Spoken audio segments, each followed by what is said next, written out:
When the village was handing out wives, I picked the one with a busted leg, just cause she was the prettiest. I worked the fields by day and picked up odd jobs in town at night. Every penny went toward fixing her leg. I just wanted her to walk like a normal person. Eventually, her leg healed, and she got her identity back. Turns out she was a princess from a noble house.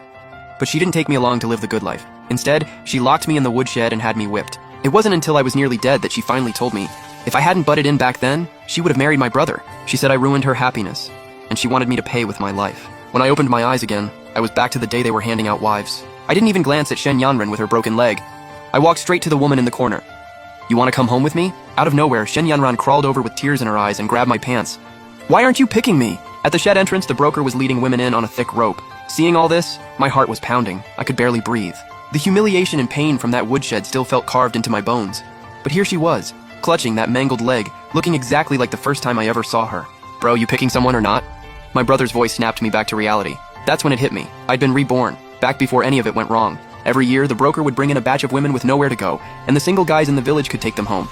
Once you did, you had to register the marriage and get them official residency. That gave them a clean, legitimate identity.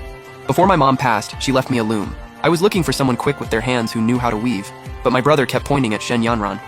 Bro, this one's the one. You gotta pick the prettiest. Out in the countryside, looks don't mean squat. What matters is whether you can work the fields. A disabled woman like her, she'd just end up getting sold off. Last time around, I went soft and picked her.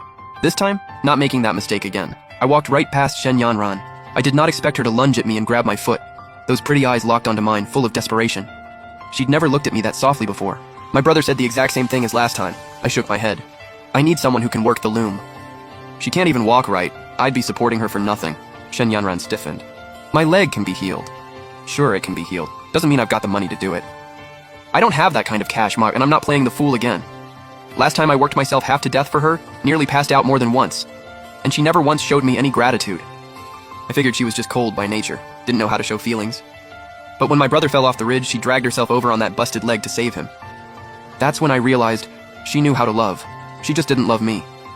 After she got her title back, she refused to even acknowledge me as her husband. She locked me in the woodshed and broke me down day after day. She told me, "Cover your face. Looking at you makes me sick. It's your fault for choosing me. You ruined everything." I never let myself forget what I went through in that last life. My brother was still standing there pushing me to pick her. I couldn't hold it in anymore. I spun around and glared at him. "You like her so much. Why don't you pick her yourself?" I said I need someone who can weave. Mom left me that loom, and you're out here trying to get me to take a cripple. What's your angle? Truth is, this brother of mine was picked up off the street, but our parents treated us the same. I was always the sickly one, so they left most of the farmland to him. All I got was the loom and a small plot. If I couldn't find a wife who could weave, that loom was going to waste. I never questioned my brother before, but looking back now, I realized, last time I picked Shen Yanran, the loom ended up going to my brother's wife. Back then, I thought, better family use it than let it sit. But now I called my brother out in front of everyone, and his face turned beet red. He got up in my face. "I'm your own flesh and blood. You think I'd set you up? You're really gonna pass on a girl that fine? Honestly, the only reason I'm even offering her to you is because you're my bro." Last life, Shen Yanran believed that line, and decided I was the one who ruined everything. I let out a cold laugh. "I don't want her. Since you're so obsessed with her, she's all yours. And honestly, if you don't take her, I've got zero respect for you." "Bro, are you seriously crazy right now?" My brother was speechless. Shen Yanran's eyes went red instantly. She started dragging herself toward me, clutching her injured leg. I stepped back and got out of reach. I headed to the far corner of the shed. There was a woman sitting there. I can't believe I missed her last time. Strong build, solid frame. "Would you be willing to come home with me?" She'd been sitting there with her head down. When she heard me, she slowly looked up. I could see then, just a bit of dirt on her face. Her features were actually really clean. Clean her up, and she'd be a real looker. Her eyes were ice cold. "You're not scared of me?" I shook my head. "You've never done anything to me.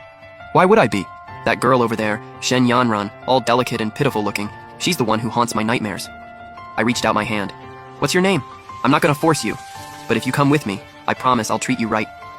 She smiled. It didn't quite match that icy vibe she had, but I could feel it. That coldness in her eyes just melted. "Li Muan, from now on, you're my husband."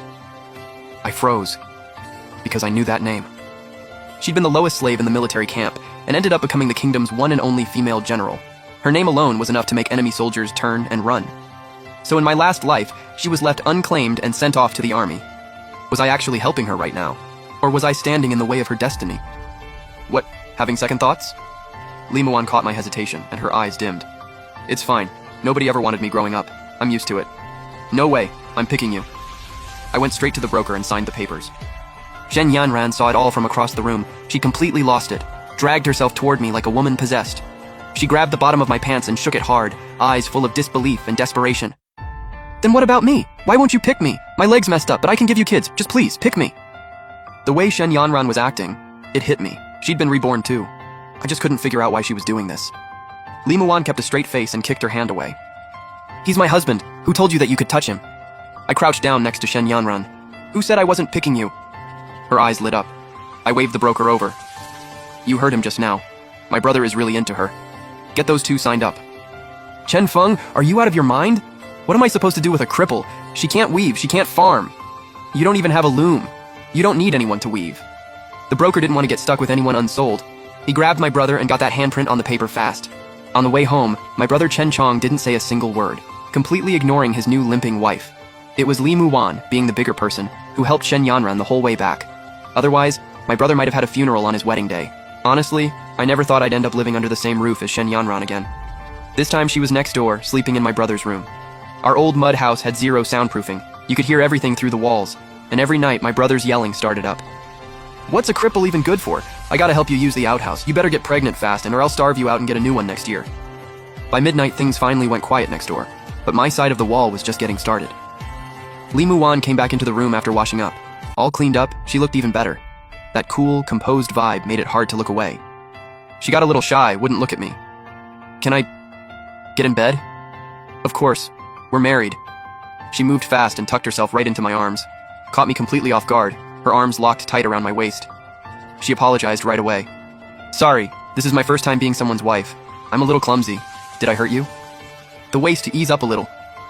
My face was burning. Li Muan loosened her grip a little, but didn't let go. She shifted and sat up over me, eyes intense. Can I kiss you? My whole body reacted, and I had no idea what to do with myself. Like, how am I even supposed to answer that? Li Muan's face got closer and closer. Right when our lips were about to touch, the wall started banging, hard, and then Shen Yanran's voice cut through. No, he's mine! Li Muan jumped off the bed, furious, barely had her clothes on, and charged toward the other room. I could already hear my brother and Shen Yanran going at it next door. I threw on my clothes and rushed over. I was not about to let that turn into a fistfight.